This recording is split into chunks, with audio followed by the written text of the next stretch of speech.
Hey, what's up, guys? Zack Scriven here, and today you're listening to the Zack Scriven podcast with Brandon Ray Peters. He's an automation specialist, automation engineer with JPI Solutions from all the way from up in Canada.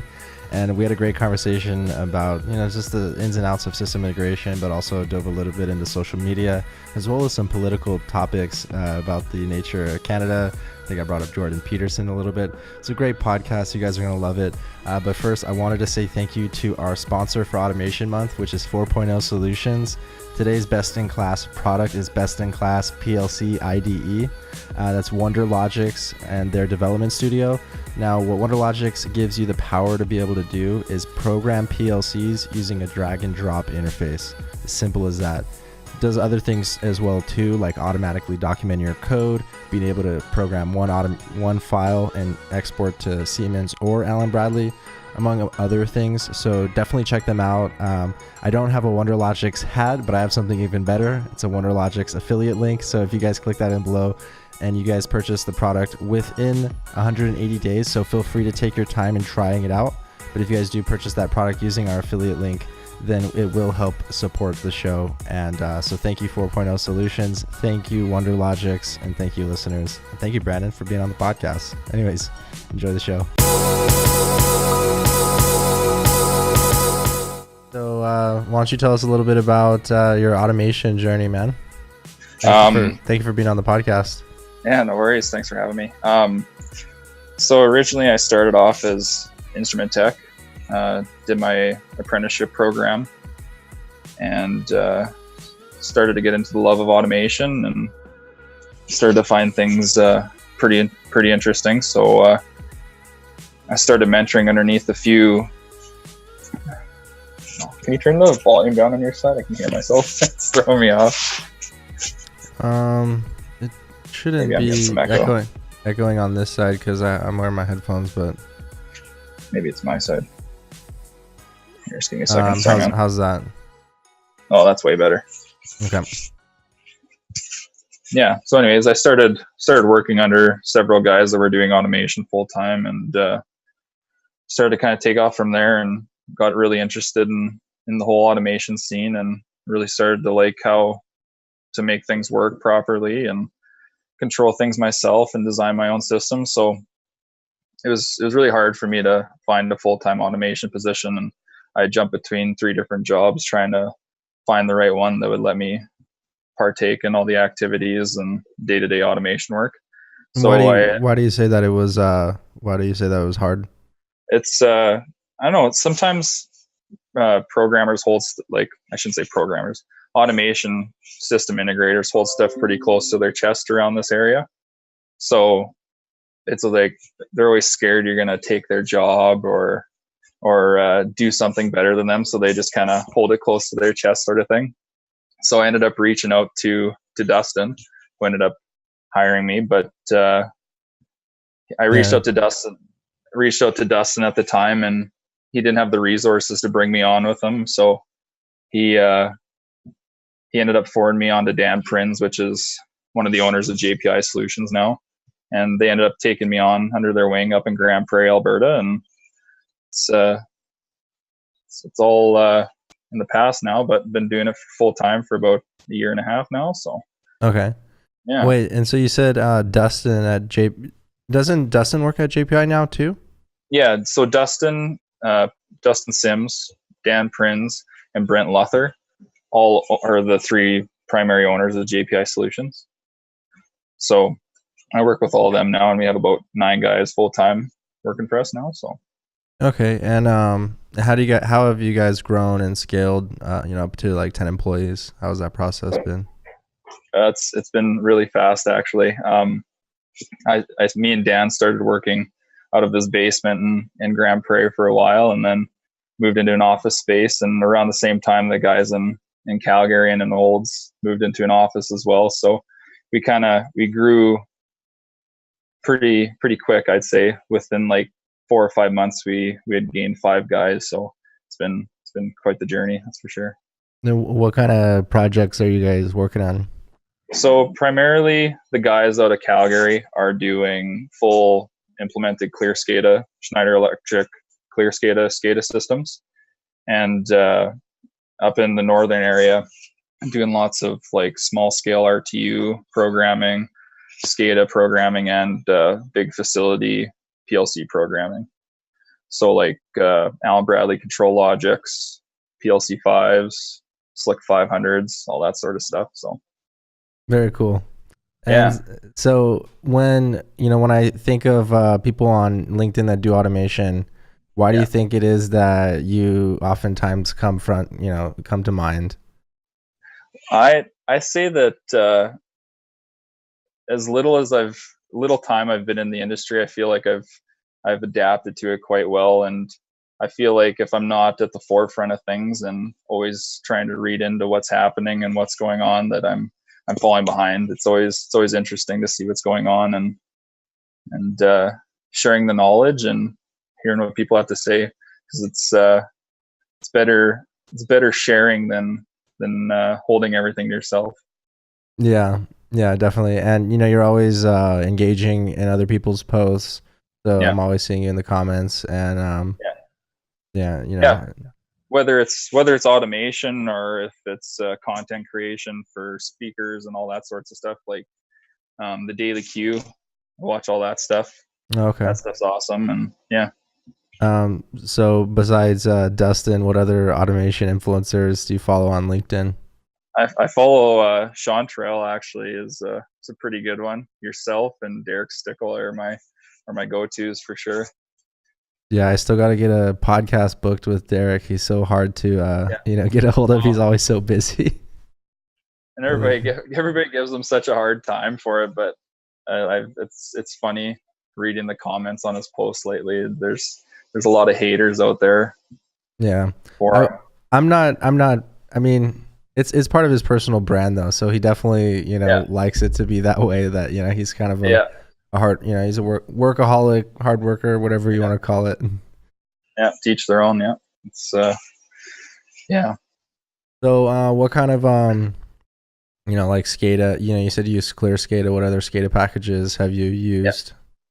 Well, we're starting to get into the ignition side of things now. I'm getting pretty excited to start diving into that. I'm actually gonna probably try and start my link or my gonna try and start in the ignition university here pretty soon. It's just a matter of finding the time with my busy schedule to get in and learn about it. So yeah, the Ignition University is really amazing, and they have what do you think of Ignition Perspective? Have you looked at it yet?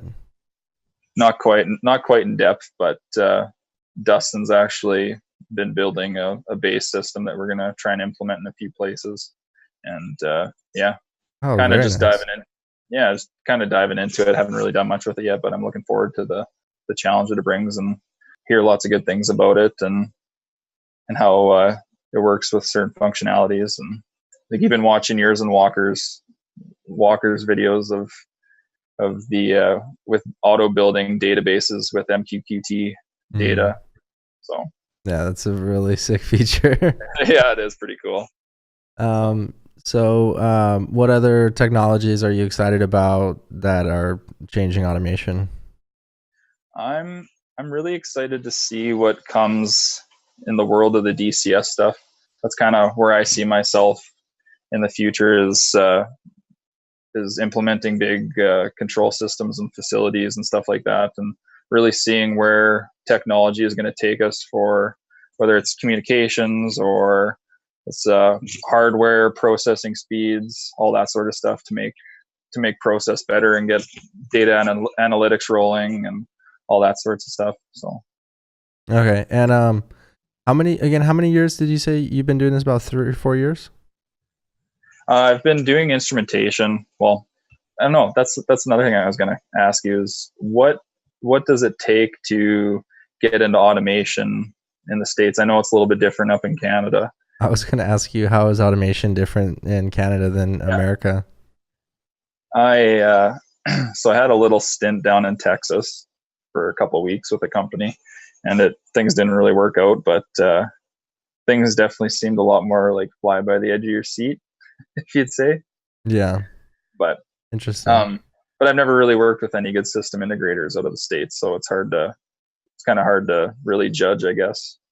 There's lots of them out there, and not all of them are created equally. And they all have different specialties. There's something to be said about working for a mom and pop shop. Yeah. From like a pro and a con perspective. Like maybe the cons is the documentation may not be as extensive, but the pros might be like you might call them on like Christmas and then boom, they're there, Like exactly. But So what's your background then? What got you into automation? So I started out in water distribution systems. It's a really nice application just to pump water from tank to tank, and for the distribution systems, maintaining pressures, like maintaining level in a water tower, water treatment, that kind of thing. So good way to get into it, that's for sure. Programming Allen Bradley PLCs that was my first platform, and it's interesting that like I always kind of now maintain a preference to that platform. I'm not sure if it's because I learned on it or if it's actually better software. What are your thoughts on that? I completely agree with you. I'm an Allen Bradley guy through and through. I preach our products. Lots of people don't usually like to spend the money on it, but when money really isn't a question, it's usually my go-to. That's for sure. Is that pretty common in Canada as well? Yeah, it's pretty, like, you're starting to see a lot more Emerson Delta V DCS systems pop up here and there, and they're really nice systems, but for the most part, everything's Allen Bradley or Schneider Electric SCADA packs, Emerson Rocks or Flow Bosses. Any Siemens in Canada? I've really only ran across, actually the third one that I ran across was today, actually, is just a Siemens HMI. And a couple of truck out stations on a couple of oil batteries had the oil truck out running on a Siemens PLC. But besides that, really, you don't see it much.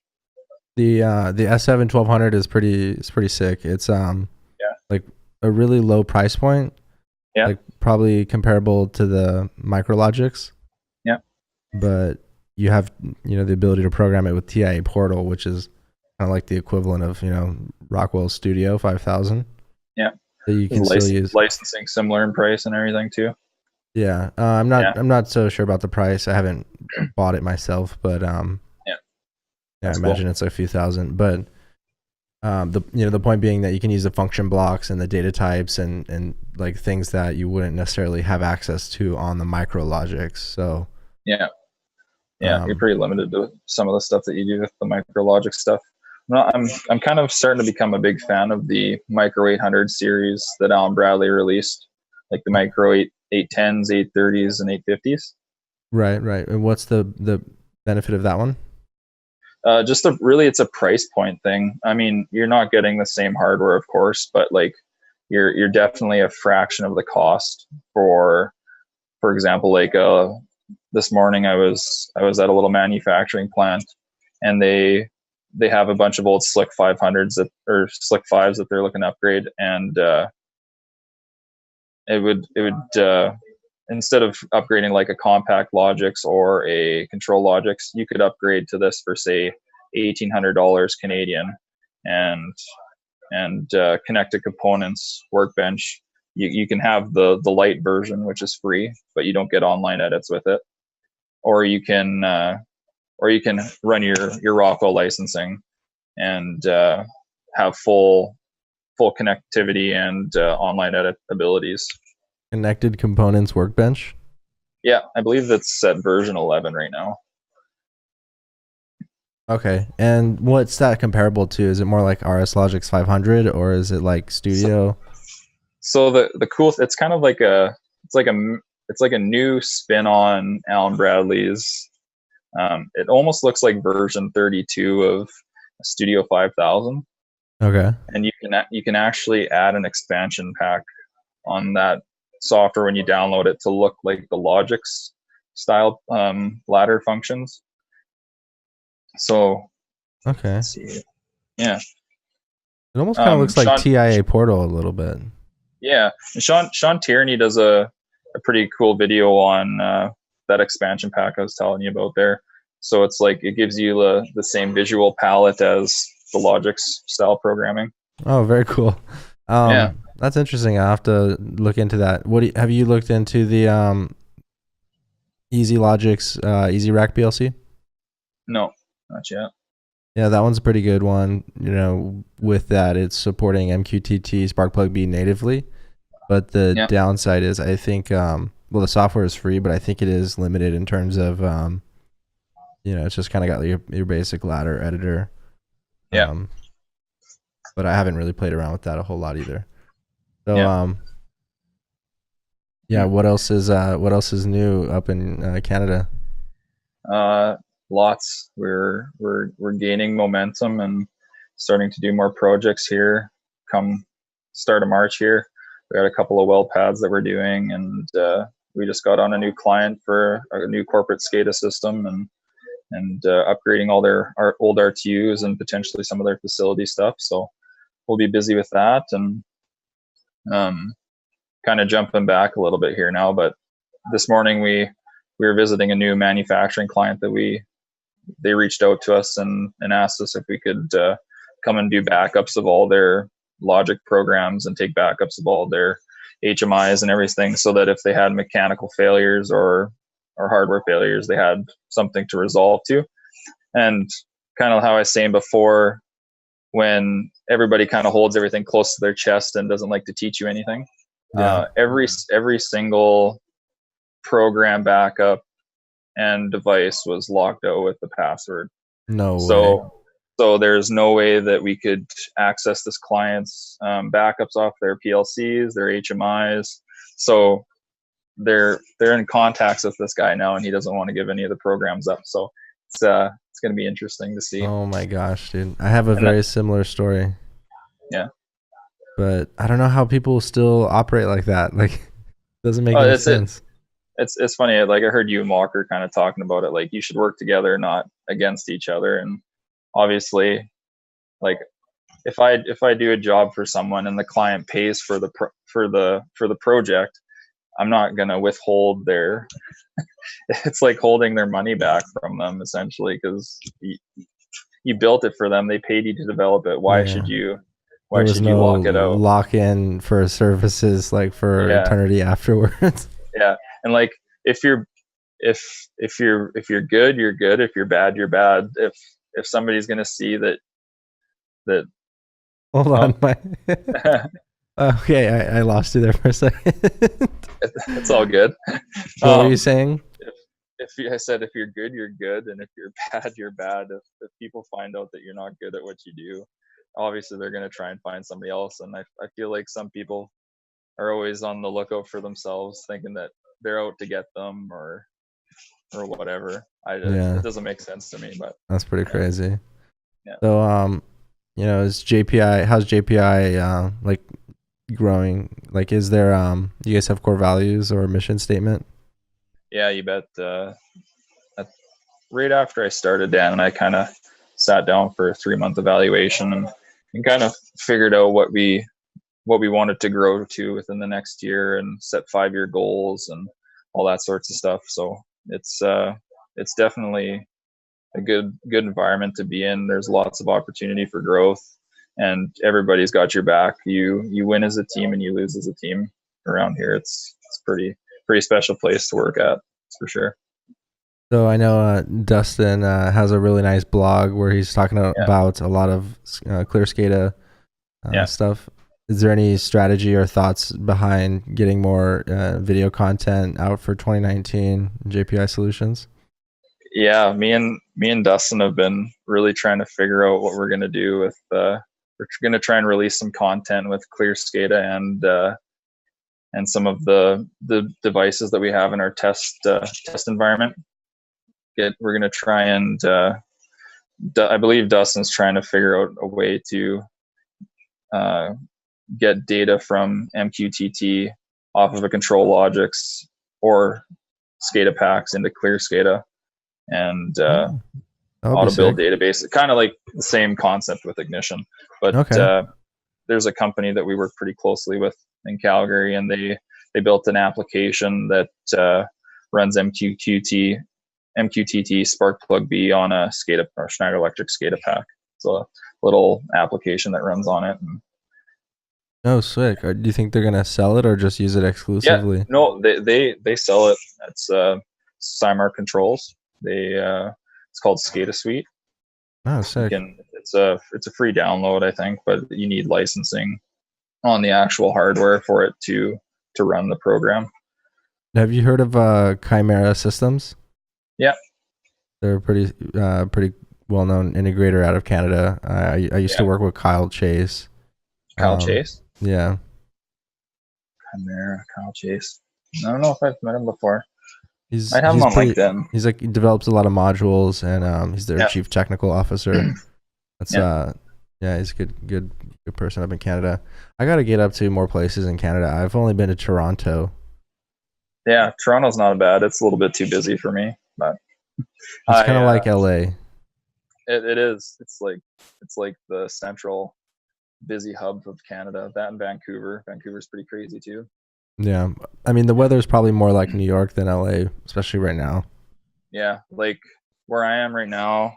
This morning, it was minus 26 degrees Celsius, and when I came down from Grand Prairie, it was a frigid minus 37 degrees Celsius and 51 degree wind chill. So, ouch, that's just really cold, man.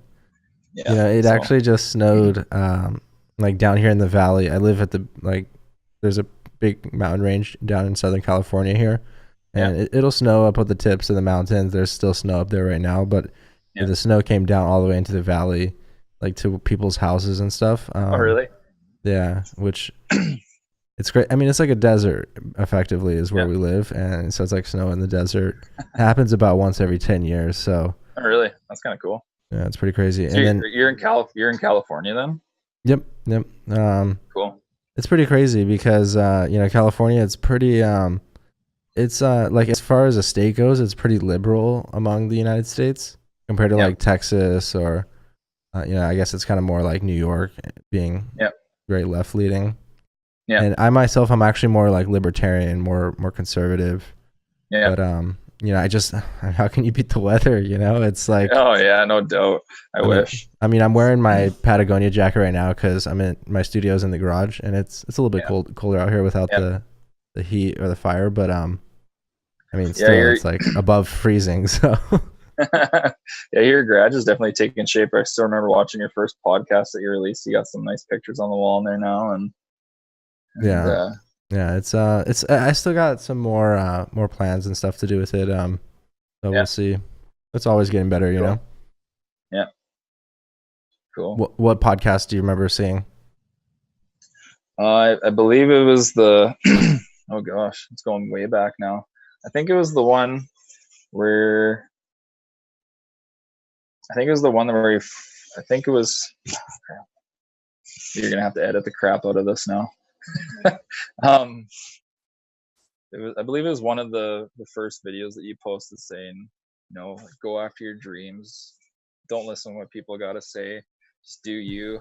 And that's why I started following you, man. I give you kudos. That's not an easy thing to do what you did, and you're killing it. So thanks, man. Yeah, no worries. Yeah, I posted a video the day I quit, and that video kind of went a little bit viral. I think that was probably the one. Yeah, I mean, people really liked the courage that it took, and I've just been kind of going on that, and it's finally starting to get to a point where it's more manageable, like in terms of the chaos. I mean, South Africa will be pretty crazy. The jet lag from that, like when I came back from Dubai, I was out of commission for a few days just trying to recover. Was that trip pretty good? It was pretty amazing, yeah. The Burj Khalifa just does not look real. I never did see any pictures of any Bugattis. What the heck? No, I didn't get the no Bugattis. Yeah, I didn't really do a whole lot other than go to the mall there. Walk around, but just trying not to spend a whole lot of dough. Yeah. Yeah. Sweet. Yeah. I think Dan and I are gonna try and get down to Rockwell Tech Connect this year. So hopefully that all happens, and we're not flat out busy and can take some time off to come down. And That would be sick.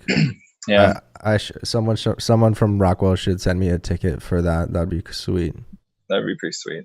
I'd enjoy that too. Exchange 2019, the Wonderwear South Africa distributor, they're hooking it up with a ticket to their annual conference. Oh wow. In South Africa, so I'm going to that in less than a month now. That's pretty far out. I was actually watching some of your videos. I was looking up something for Wonderwear on YouTube the other day, and I actually stumbled across one of your Wonderwear segments that you did with a girl at your old engineering firm. I'm assuming that's where it was. Yeah, I think I was at Vertec at that time, depending on which one it was. Yeah, I started that channel actually back when I was working at Waterhammer. In fact, that was actually the Waterhammer YouTube channel, and I made a high performance HMI video actually. And then I just posted another one today of Eric Compton talking about, his. What do you think of that video? He killed that interview. I couldn't agree anymore with him. I totally baited him into that because I'm like, all right, if you were going to do a video, what would you do? And then I just took that part and made it into a video. Nice. And then he was like, you did an amazing job, much better than I would have done. And I'm like, what makes you think that you didn't do it? I mean, you did all the work. I just put it together. I just posted it, Yeah, that's cool. But that's what's kind of the idea behind the podcast, is getting more people out in camera, getting more stories shared, kind of building a community. Right off the bat, I was a little bit nervous. This is like the first live interview, I guess you could say, that I've done over the internet. So it's kind of a cool one. I mean, but it's just like as if we were just doing a phone call. I mean, it's nothing really different. Exactly. You've done you've done LinkedIn videos though, right? I've done one or two, nothing too crazy. Took a video of my bathroom that I just recently did. Oh yeah, I saw that one. That one was cool. Yeah, you remodeled it. Yeah, remodeling my whole house right now, actually. So that's what I've been busy with. A little bit absent from LinkedIn lately. I know how it goes. Imagine being me though. I don't know how you put it together, man. That's dude, I've been doing okay lately. There's been times where I was kind of going through like some problems and stuff, and I just like kind of went offline, and now I'm just I'm back to like posting daily, multiple times per day. So you can't do it all the time, man. People gotta understand. You gotta take care of yourself sometimes. It's a battle. It's the year-over-year consistency, but that starts with daily consistency. But as long as I'm here year after year, automation month, the third automation month 2020, Yeah, that's awesome. So you said that you and your wife met. She's a flight attendant. Yeah.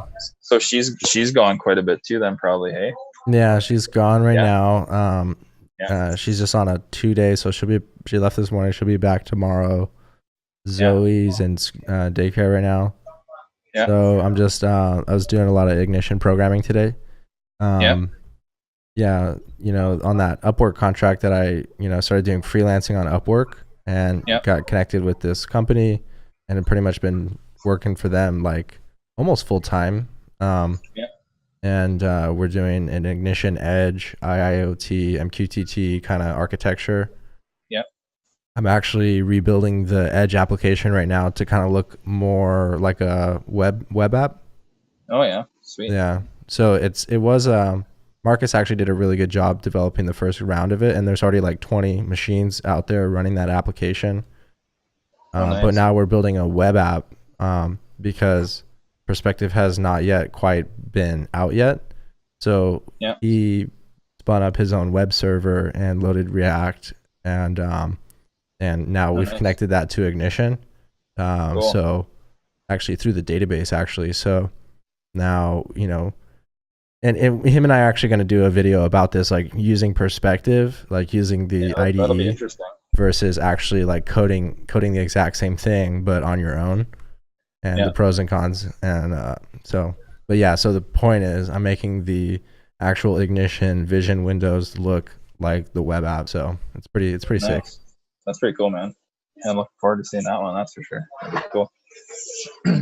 Yeah, I talked to Carl Gould, and well, actually, no, I posted on LinkedIn. I posited the question: will Ignition Edge have perspective? Yeah. And he said yes, but probably likely in 8.1.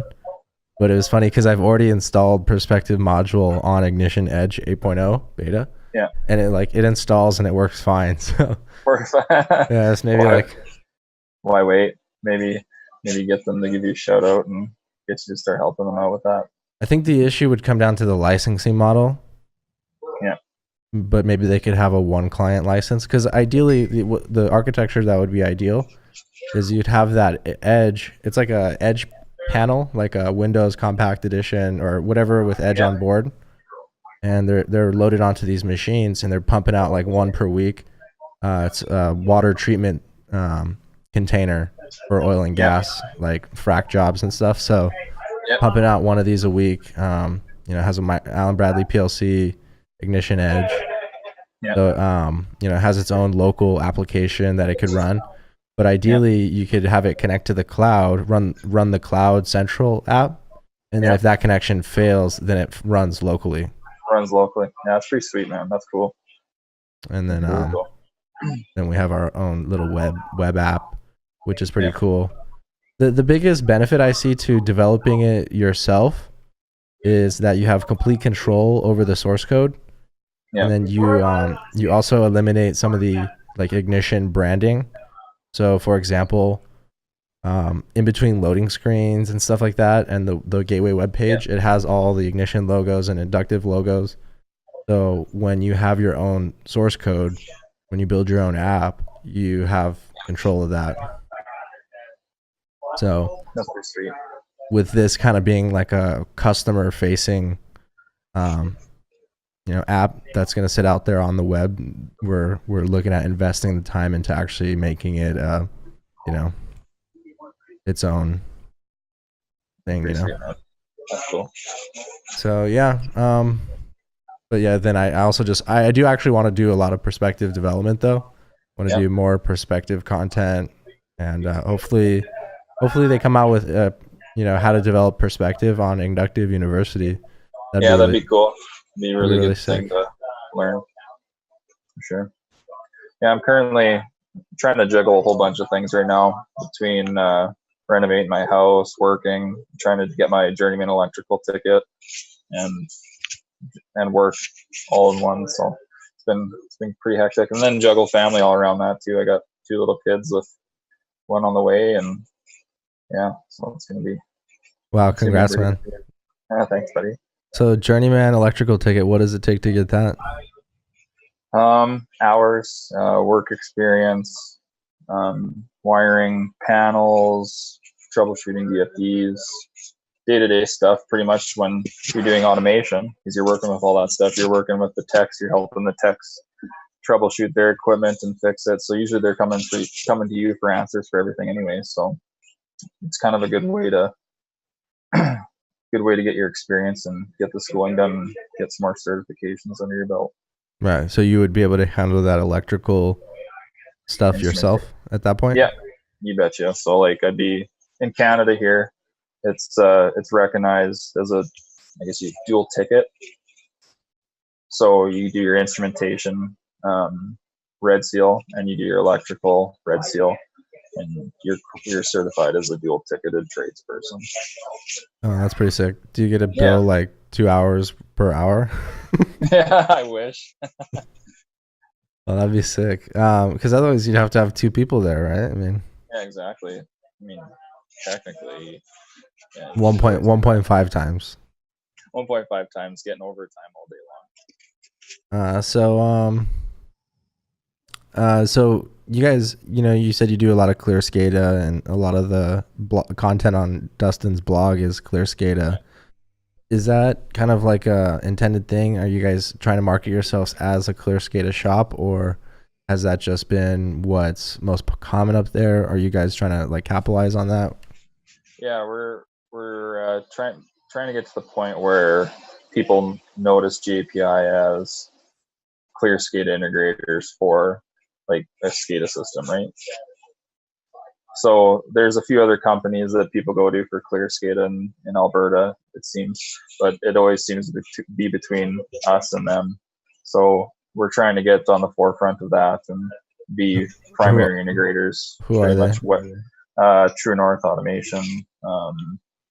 True North Automation. I think Outlaw Automation does a couple of clear SCADA systems, but we're trying to get on the forefront of that, and it seems to be going pretty well. Like everybody knows that, hey, JPI, if there's a existing clear SCADA system out there that is having issues, call Dustin and his team will figure it out and get it fixed. So awesome. Yeah, I don't know any or at least not before. I didn't know any clear SCADA integrators. But now I know. Actually I did work on a clear SCADA system. The city of Indio, their water SCADA system is all built on clear SCADA and SCADA packs and it's a good system. Like that's one thing that I like about the Schneider Electric stuff is when you're implementing clear SCADA, you put 6 SCADA packs out in the field and they all talk natively to the SCADA host. So whether you're doing DMP3, Modbus, you name it, like it's just all native. And then that SciMark application I was telling you about too, that all lines up with clear SCADA as well. So okay, what about the like Telepace or what is it now? Yeah, like we're using Telepace. I can't remember the name of the new software. No, not Concept. That's Modicon. I got it right here. Just give me 1 second. Isograph. Oh yeah, you find quite a few of those systems that are still out there. There's a company. I'm dating myself. Actually, I think that system was on Isograph. Yeah. Oh really? Yeah. I don't know. It was a pain. That's the new one. I think it's called Remote Connect. Is the new software that Schneider's come out with. It's more of like the Modicon style. You can have user-defined tags and remote connect. Yeah, Remote Connect.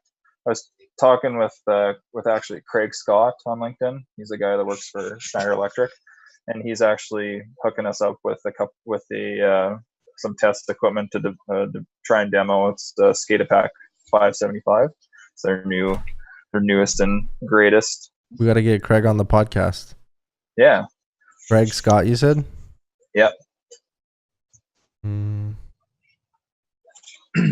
Technical consultant. Oh, that's just the guy's in Brisbane, Australia. It's probably not him. No, that's him. Oh, it is? Yeah. Telemetry and remote SCADA. Let me share this.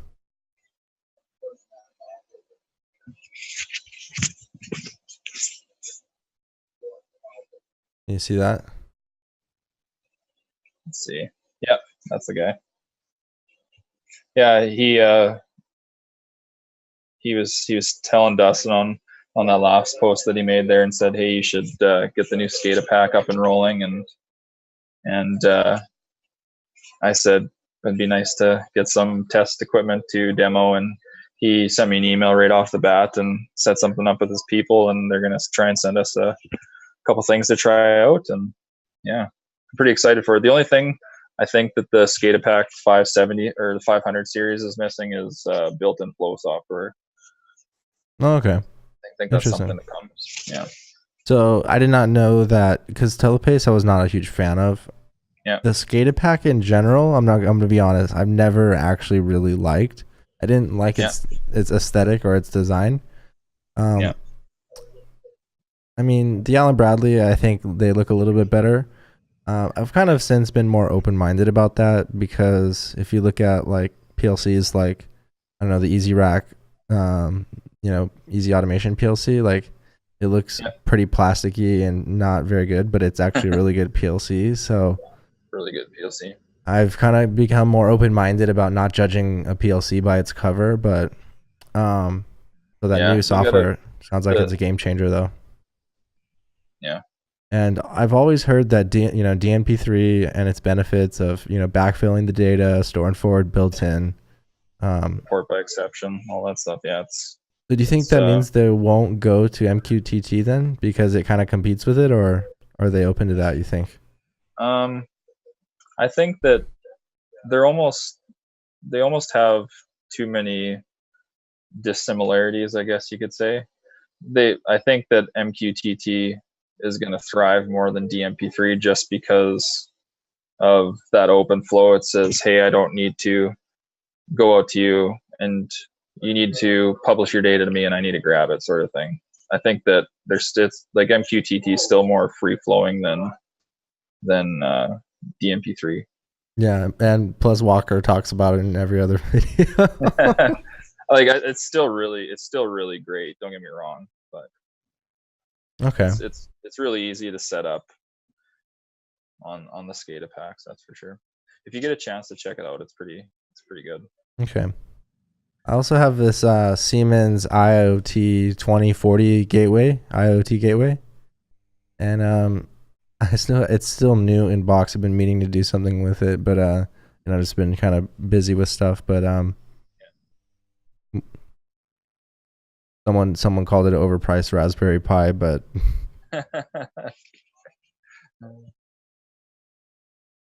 I think it costs almost as much as a S7 1200. You know.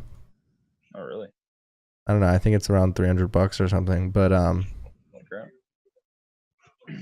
which is pretty good for a PLC, but maybe not bad for a gateway though. I mean, no. Yeah, we have this. It's called a ReadyGate. I haven't really played around with it much. Yeah, but Dustin's got some stuff up with that, and he's done some configuring with that. But he actually brought it up to our office in northern Alberta, and we're gonna try and. I'd like to get that working with Ignition with our Contrologix eventually. So. Okay, so you have an office in northern Alberta and southern Alberta? Yeah, so we have an office in Grand Prairie. That's where myself, Dan, and Josh are based out of. And then in Olds, Alberta, which is kind of by Calgary, kind of north of Calgary. There's Mohammed, Neil, Jaden, Ken, Sergey, Dustin, and Brent, all out of there. So sorry if I missed anyone. Oh, very nice, very nice. Okay. So where do you travel outside of Canada? I haven't really traveled outside of Canada much in the last 2 years. I've only traveled out of Canada once, work related. Where would you like to go? I'd really like to go to California just to kind of live the California dream for a few days and see what there is to work on down there. I'd really like to get into the wastewater stuff. I find that stuff's pretty cool. It's really good. Yeah. But it's kind of commoditized because it is so simple. You know, it is. Yeah. I think it is more like of a commoditized market. It's kind of more entry level. Yeah. I mean, I guess oil and gas also has a lot of developers and engineers and integrators in that space, but it's also a lot bigger too. Yeah, I'd really like to get into the, like, today, for example, is kind of my first go at manufacturing, and I find that stuff's really interesting, as well as the whole manufacturing scene is. I think it's a lot more nuanced, you know. Yeah, there's a lot more to it. Like I was looking at some servo motor modules today, and some PLCs, and you name it, they had it. So it's pretty cool. The other thing is, like with private industry and manufacturing, there's a lot more, economic incentive behind it, because there's a lot more. Yeah. They're actually producing something that's not just a, public utility that's meant to be delivered as cheaply as possible for no profit, effectively. Yeah.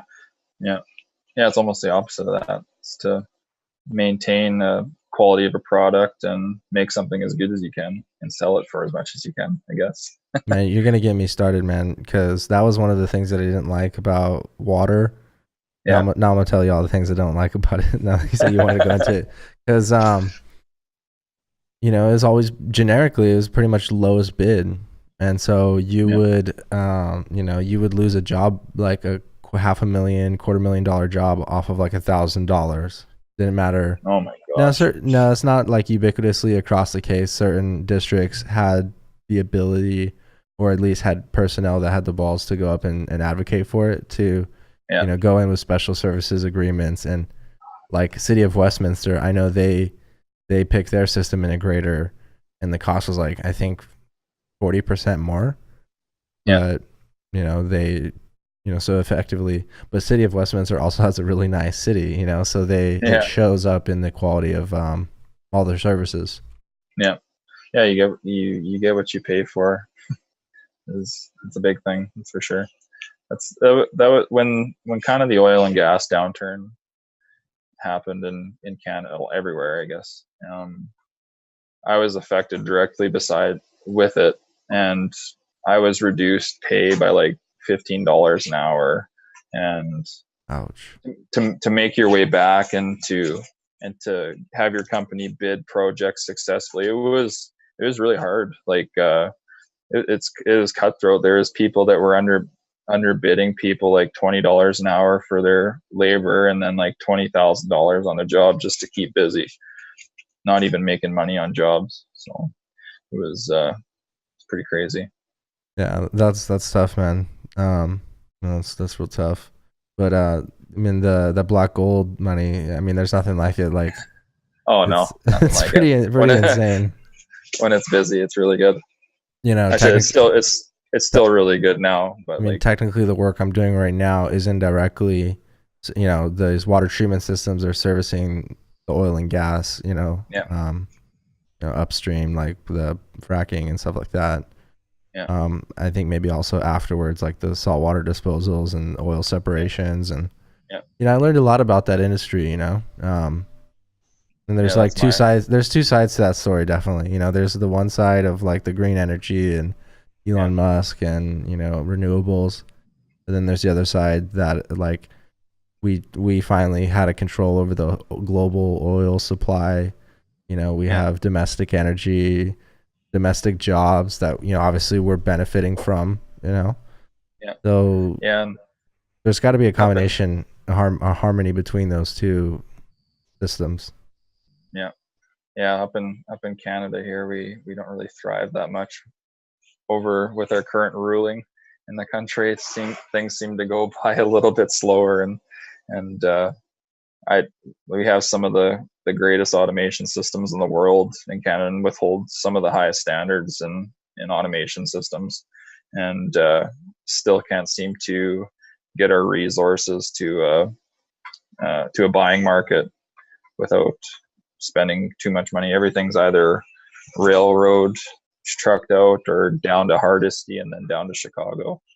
So I mean, we're kind of limited to our market in Canada, and it's been really tough to gain traction in the production industry, just because it's so hard to sell our resources for top dollar. Like in the States, you guys will build pipelines and you guys build all the infrastructure to support the production. But here it's such a drawn out process that it never gets anywhere in the last 5 to 10 years. And it's sad. But so it's only mainly controlled by large players, or? Yeah, for example, there was a pipeline project that was supposed to go to the West Coast, and the project was bought by the Liberal government so that they could contradict the entire thing, essentially. So. Oh, and there's political resistance? Oh yeah, it's crazy. So how is the political climate there in Canada? It's a little bit it's a bit of a mess, I guess you could say. It's not a mess, but there's definitely certain things that should have been done differently in order to keep one of the main industries in our country, successful. And which is oil and gas. Oil and gas, yeah. Like there's lots of industries in Canada. There's fisheries, there's forestry, there's farming, you name it, it's here. But they're also a leader in AI and like medical sciences as well. Yeah. And I think we have some of like the largest concentration of quantum computing skilled personnel in the world too. Oh shit! And that's out of Ontario. Yeah, it's pretty cool. So I was just wondering, because if it's like, is it like, all the things that we're hearing from like Jordan Peterson with like the compelled speech and gender pronouns and all that Yeah. kind of crazy like leftist, radical left Yeah. type of identity politics and stuff like that. Like, do you see any of that stuff? Oh yeah, it's crazy. It's crazy left. Where does that come from? Where does that come from? Too good of ethics, to say the least. I don't know. Too good of ethics. Too good of ethics. No, it's I don't know. There's just it just seems to be like a real confusion of, yeah, I don't know. It's confusing, to say the least. I don't quite understand it all, so don't put that on there. That's very interesting. Yeah, No, that'll be the highlight. No, I love Jordan Peterson. I watch a lot of his content, and like when he goes on Joe Rogan or Ben Shapiro, things like that. Dave Rubin. Although Dave is a little bit more on the left side. Yeah, I kind of reside on the left side too, but I kind of take a more of a conservative take on the left side, I guess you could say. Yeah, there's a guy, Carl Kulczynski, I think, or no, Kyle Kuczynski. He's he's the host of the Secular Talk radio show, and he was on the Joe Rogan Experience a few times, and he's like basically like logical left. You know? They're like rational left, you know, like just fighting for living wages and, you know, healthcare, you know. Yeah. See, I'm all for that stuff. There's definitely a need for healthcare and universal benefits and all that other stuff, right? It definitely makes your life a lot easier. But then there's the logical thinking of everything is, when it comes down to it, you still have to make your country money, and you have to play things right, and you still have to be a legit leader. You can't just flaunt around and act like an idiot. Well, speaking of flaunting around and acting like you're an idiot, what's your thoughts of you know, the United States president? He's a good businessman. I'll give him that. But the way that he puts himself forward and deals with things is a little bit childish. I don't know if it's just the news speaking. I've never really had to see it firsthand, but yeah, at least he's getting some stuff done, I guess. Yeah, he's you know, he's a media machine. Oh yeah, he's brilliant actually. But yeah, maybe I think I heard he has like the emotional intelligence of like a sixth grader or something. Yeah. And he can be a bit like of a narcissist, but you know, if you're the single most important, powerful person on, you know, in the United States, I can't think of anyone more suited for that type of job. Oh, exactly. He just puts it forward, pushes everything through. What? It was huge. I'm telling you, it was huge. China. I love China. China all the time. They're gonna send you jobs to China. And build that wall. Too soon. But you know, I just sold my New York apartment to someone from China. Yeah, that's good. You know, the Chinese, they have a wall. It's actually a really good tourist attraction. Yeah, they did. If only America's was so great. Have you seen any Steven Crowder? No. He's kind of in that sphere of political commentators. He has a show, Change My Mind, or like a series where he'll go out on like a college campus with a table, and he'll put like, oh yeah, I've seen that. There's only two genders, change my mind, or like build the wall, change my mind. It's pretty. I mean, he's very stubborn. I don't know if he's ever able to change his mind, but sometimes he'll change the other person's mind, like he'll change someone's mind on abortion or something, like, and stuff. Yeah, I've seen some memes about it. It's like, this over this, change my mind. Some of them are rather funny, so pretty good. Yeah. You know, it's interesting because it's hard to exist as one of that like right-leaning type of media on these tech companies' platforms where they're very much, you know, liberal in that sense. Yeah. And even Facebook has like been known to manipulate the algorithms to further drop, you know, conservative posts, or, you know, like LinkedIn especially. I've kind of had my own conspiracy theories that like they may not always like the agenda that I'm pushing. But no, like, see, I don't really talk about politics. Like, that's not my message. I do enjoy talking about them. I don't know. won't That's kind preach of it to the choir or anything.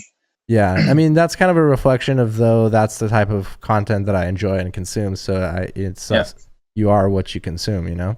Yeah, like, not trying to judge, but like I can tell just by the stuff that you do and what your ethics are and what you believe in, how you kind of are, where you're situated in that respect, right? Yeah. There's no need that you should argue over it over social media. It's just kind of pointless. Yeah. Because then people start getting mad, and then people say mean things, and it all escalates from there. Yeah. And then all of a sudden, people that you have a professional relationship are now judging you as a dumbass or a bad person because you voted for a certain person. Personal mistake that I found out myself. So yeah. Well, technically, I didn't vote for Trump. I voted for the Libertarian Green Party, which I think they got like 5%. So if a third party became a major candidate, then that would be really ideal, because then we would break the bipartisan system. Yeah. And then it's kind of like Canada, we have the Conservatives, the Liberals, the NDP, and the Green Party. So we have four different seats in the member of parliament. So it's I guess you kind of get some division there. So kind of cool. You know, it's insane. No, I'm showing my own ignorance. I don't know. I don't remember if there was ever a law that you couldn't be a woman to be a president. Yeah. Have you ever heard of anything like that? No. I'm sure. I mean, maybe it was like back when they weren't able to vote, but I'm wondering like who was like, let's set out to say like, okay, let's break the suppositive of there's never been a woman president, or like there's never been a black president. So like, let's try to get one. Like, what's next? What's next? Like, is Caitlyn Jenner gonna run for president next? 2020? I sure hope not. But no, but like, yeah, I wonder whether like, did they have to remove certain laws to make that a thing, or Hillary for president? It would be interesting to see the steps that happen to make stuff like that possible, because everything was so black and white before, right? It's just there was only one type of person that could run a country, but now you have all these movements and human rights movements, and how women are starting to come together now and make social movements for themselves to better put forward themselves and make it so that everybody is not so opposed to having a woman in power, which I don't have any opposition against that. Yeah, I would love a woman president, just not Hillary. And it's one of those things where I'm definitely in favor of women's equal rights, women's equals pay. But then there gets to be this weird gray area where we talk about like when they try to proclaim that men and women are basically the same across the board, and they're not even willing to acknowledge that like I feel like even scared to say this, but like men are generally more stronger than women on average, right? The statistical mean. That doesn't mean that every woman is weaker than a man, right? But I think Jordan Peterson said like out of 1,000 men, a woman will throw a baseball faster than the man, like 2 times or something. Oh yeah. But so or to like say something like that, or to say something like technological fields like what we do, automation, engineering, are more suited. Like men tend to like those professions better and pursue those better. Yeah. Whereas the feminist movement, people would be like, no, that's the oppression of the system, like of you as a single, white male. Yeah. I don't know. What's your thoughts on that? Like, are men and women different? Yeah. I like there's certain things that are going to be different, right? It's not. I kind of I shouldn't say get mad at the direct comparison, but really we're both so completely different in so many aspects that you should still give everyone the equal chance of everything in life, but you shouldn't be compared to one another, because there's gonna be so many differences that you're gonna pick it apart and say, okay, I'm better at this, you're better at this, right? It should Right. just be, it shouldn't be about comparing who's the same. It should be comparing equal rights, not Well, I not never just said anything about. Well, I guess I said stronger, but in yeah, terms of professions, yeah. it's not even as a matter as who's better. I think women could be equally as good, and Oh men, yeah, and vice versa. But it's more of like men's interests and their kind of like, um, kind of instinctual desire to provide and to care for women, and their kind of logical based reasoning kind of yeah, leads them more towards the mathematical and career, yeah. computer science and things like that. I mean, it's not just men, right? Look at women in healthcare professions. Oh yeah. Like there's no There, men becoming nurse campaigns that no, I'm aware no, of. no. Not that I'm aware of either. That's a good thing, because Uh, women are, they're more nurturing than men. yeah. You know, I feel like my wife has a better way of dealing with children's attitude than I would. She's definitely more compassionate. Um, yeah, it seems like I shouldn't say it's a woman thing, but they're definitely more compassionate towards the family aspect of life. I'm not saying I'm not compassionate, but they definitely no, definitely. I hear you, man. Men, we're not as in connect with our emotional side. yeah, I mean, and some of that probably is systemic from the way our environment is, our society. Kind of teaches men that emotions are weaknesses and things like that, and that's yeah, beginning to change. I don't know. I think a lot of that whole movement and like the some of those radical feminist ideas, they're just kind of coming from a place of confusion, and they're not really rooted in reality. And so I'm just yeah, trying to, and it's funny that like I don't really talk about this on every podcast. This is like the first time we're going yeah, into this section on, at least on Automation Month. I've talked about it before, but it's pretty yeah. interesting, that you're from Canada, to kind of compare and contrast, Well, what works, what doesn't. for example, Dustin's mentor for everything automation that he started off with was from a lady named Lori Travis, and she was the one who kind of brought Dustin up, showed him the roots. This is the correct way of doing things. This is what we do. And like, look at Dustin now. He's at the forefront of some of the more techie stuff in our industry, and it's crazy that like it doesn't matter who you learn from. It's just as long as you have a good teacher, right? Yeah. And I have had women engineers on the podcast before. My mom, Yeah, and several others, and a few actually might even be for Automation Month. Like Lori had registered, but then she got in a car accident. oh, yeah. So she's gonna hopefully reschedule, but he's all right. Yeah. So that's good. But yeah, I'm involved like in the women in programming, and like I want to feature more women and tell their Yeah. stories about how they got into automation, so we can open it up more. But if you like look at the analytics of the YouTube viewers on Intellic Integrations page, like Walker's Yeah. channel, it's 99. No, it's not even. It's 100% male. Oh, really? It's one. Wow. It's like not even a register. I mean, I'm sure a woman has watched one video, but Wow. of the thousands of views, it's registering 100% male audience, which is Wow. interesting. Yeah, it is interesting. I'm surprised more people aren't taking up and absorbing the automation industry. That's the most interesting part right now is working in the industry. The more people that I meet and know, and they ask me what I do for a living, it's really cool to get them into the conversation of what you do, because nobody really realizes how much of the world runs automated. And when you tell them, it seems to get them more interested and more ready to maybe potentially look into working in the industry in the future. Yeah, definitely.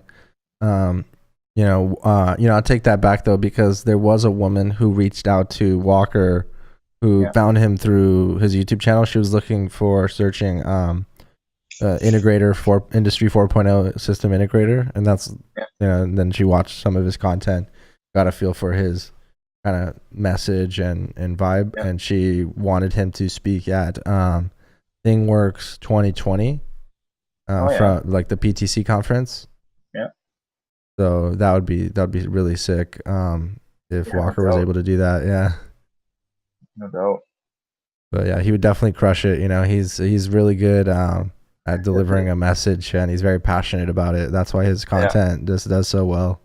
Oh, it's badass to say the least. I get a kick out of it sometimes. I love his energy. It's awesome. It must be awesome to work with him on some stuff. So yeah, it definitely is. I'm going out there, let's see, Thursday, and we're gonna be doing more shooting more videos. So we pretty much film about once a month and get everything we need for the month, and then schedule it out.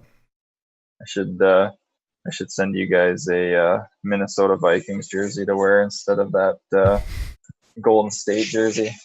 That would be a cool thing to do. Like maybe have like a mail time and like unbox it or something.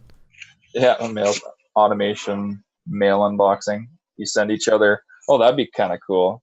That's something that ideal alert. We should start sending each other random automation gear and seeing who can create the coolest development on it.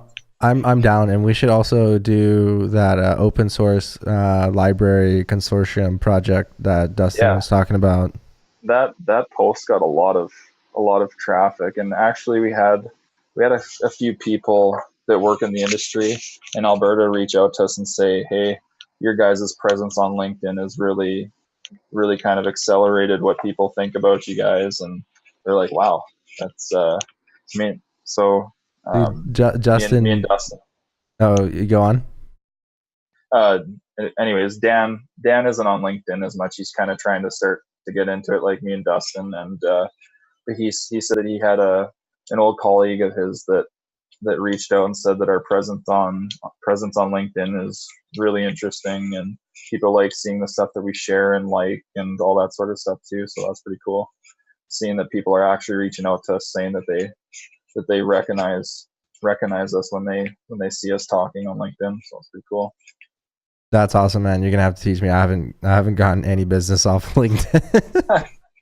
I don't know how much I can say about this, but the company that I was working for this morning, I personally think that they reached out to us because of our presence on LinkedIn.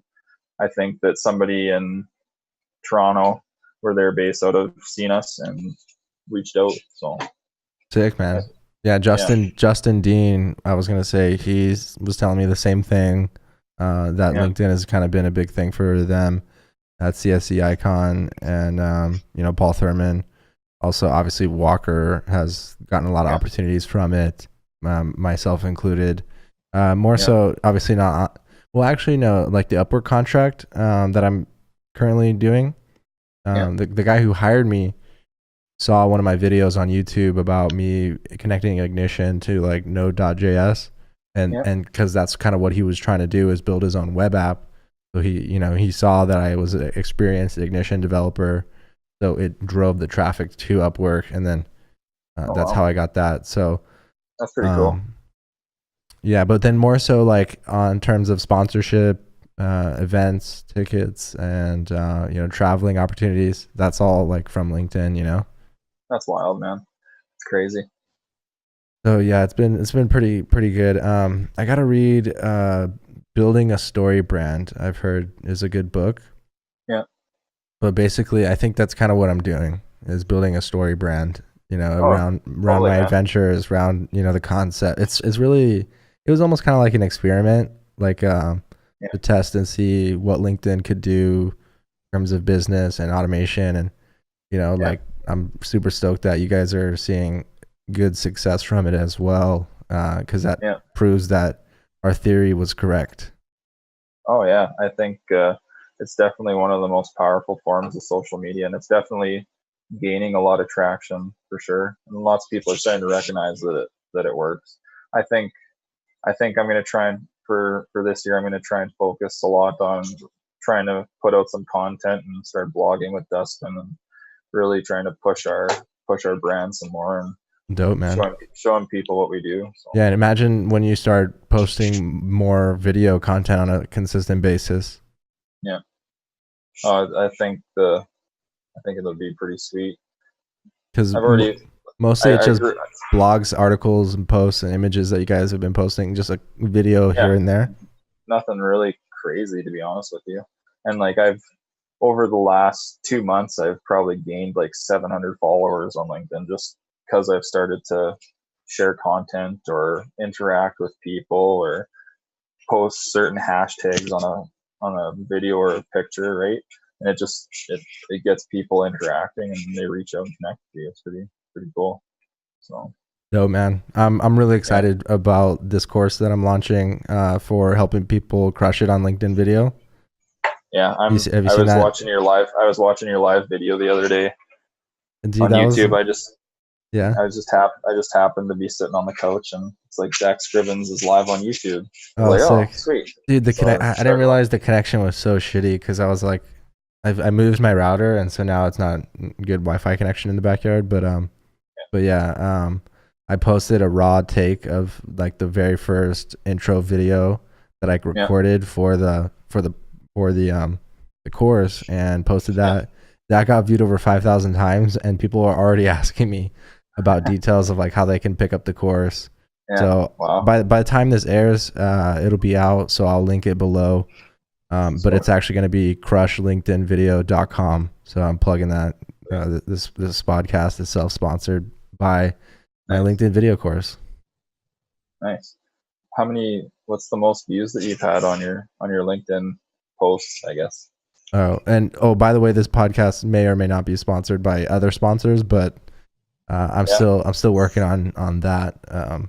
Maybe get a few sponsors for Automation Month. But my most viewed video was actually my top 10 LinkedIn influencers video that I posted while I was in Dubai. That got viewed 25,000 times, 570 likes, 300 comments or something. That was pretty insane. I think mine was a picture, a screenshot of a Logix 500 screen, and it was like 12,000 views and like 130 likes or something like that. Sick, man. It was just posting the right stuff, I guess, but it's pretty cool. Yeah, so it's a lot of opportunity, and I'm glad to see you guys taking advantage of it, and definitely glad that you're participating in the podcast, and I can't wait for this episode to drop. I'm glad that I didn't have to push it off. I tried to get as much done as possible this morning and make everything work so that I could sit in the back control room of a facility and chat with you for an hour. Yeah, dope, man. Yeah, I think you're like number 8 or something, and they are slowing down a little bit. After next week, I'll kind of be done with the first initial wave of them. I'll probably do another recording sprint in April or something. But so at the time, while like at current moment, I've got like a few. I recorded all the videos for that course. I just got to edit them now and post it. And this is February 25th, so it's pretty cool. I was a little bit nervous right off the bat. Not gonna lie. Oh, dude, you're fine, man. That's the thing though, because like imagine if Eric just set up the camera by himself and tried to film that same video to explain that same concept, he'd probably be choking up. I mean, if he's never filmed a video before. Yeah, you're definitely busy. I don't know if I could edit video content for that long. It's definitely takes a certain kind to be able to do that, man. Yeah, it's definitely full-time thing for me, and there's other little micro clips that I got to get out that I feel bad because like some people I've already posted, like I just interviewed Eric on Friday, but there was people that I interviewed like on Monday and Wednesday. I haven't posted their little mini clip yet. But I mean that's just the way it ended up working out. I just saw that clip and it kind of made sense for the story. Like I try to post things in a consistent storytelling basis. Yeah. Excuse me. But so yeah, but I'm gonna hopefully plan to post at least one promotional post from each person's guest. And like I was saying, the concept behind doing it in a podcast form is that it makes people more comfortable to like just relax and just share that story, and it ends up creating you can create videos from that. Oh yeah, for sure. Just kind of jump into it and you can put stuff together. But anyways, man, how can people reach you on LinkedIn? Reach out to me. Drop me an email. My email's on LinkedIn. You can call me. Brandon Ray Peters. Brandon Ray Peters, 306-895-8538. There you go. You got a closing statement or question for the audience? Closing statement. Everybody love everybody. And don't be scared to share your knowledge with people that you work with. Because if you don't share the knowledge in the industry, lots of stuff will be lost over the course of time. And I think it's really important that we take the time to learn from one another and work as a team instead of in opposition. Whether you work for a different company or whatever, there's always different aspects of a job that people can work together on, and the more we work together, the better the end product is. So yes, man, if we share that knowledge, it can transcend our existence and leave a bigger impact. 100%. Thank you, brother. Yeah, thanks, man. It's nice meeting you for the first time, and I'm sure be the first of many. So yeah, man, we'll see you. Have a good one. Dude.